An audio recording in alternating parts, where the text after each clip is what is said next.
non, mais parce que pour moi, le cinéma, c'est ça. C'est donner le sentiment, quand on voit ce qu'on voit, qu'on le voit pour la première fois.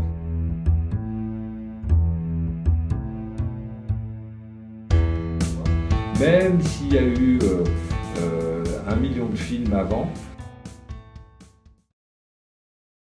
Bon, moi j'aime beaucoup le Renoir, j'aime, je veux dire, des deux films précédents, j'aime bien le Buñuel, même si c'est pas un des Buñuel que je mets au-dessus de tout. Qu'un livre ait déjà servi d'outil à proprement parler à deux cinéastes de cette envergure, les deux cinéastes faisant avec cet outil des films aussi différents qu'il est possible, parce que l'un et l'autre sont extrêmement différents, ben ça me mettait devant une perspective qui de toute façon était intéressante, en faire un troisième avec le même outil. Voilà. Donc en fait, je me suis rendu compte que je faisais mes films, ou en tout cas certains de mes films, comme un homme, un mec suit une fille dans la rue. Elle ruse, comment dire, c'est très paradoxal, elle ruse franchement. Voilà. Ah. Ouais, elle ruse franchement. C'est-à-dire elle fait front, elle répond, elle a ces espèces de ressources intérieures qui sont les siennes et qui lui font marmonner des commentaires, voire des injures. Très drôle d'ailleurs. Elle a des apartés mentaux comme ça, où on a le sentiment, oui, qu'elle est extrêmement réaliste à son propre égard.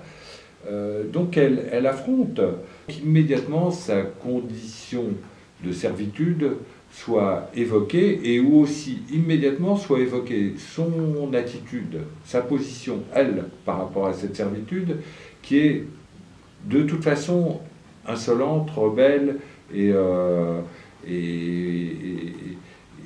négative. Alors lui, justement, parce que c'est un homme que je ne suivrai en aucun cas, mais justement, c'est un ami très proche, Lindon, donc je lui ai demandé à lui de le faire pour essayer de faire apparaître ce qui peut exercer une séduction, voire un charme,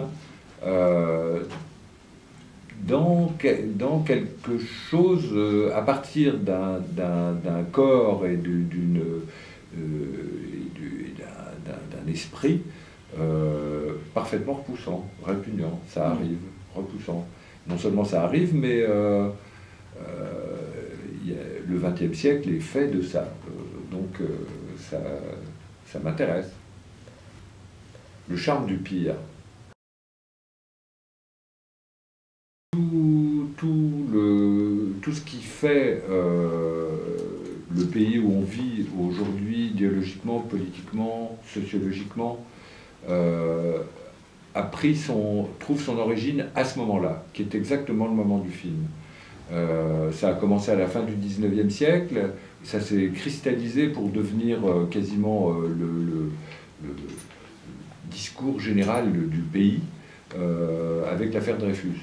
Donc, si vous voulez, tout ce que profère Joseph, incarné par Vincent Lindon, interprété par Vincent Lindon, tout ce qu'il profère vient de Drummond, Barrès ou Blanchet, on n'entendait que ça.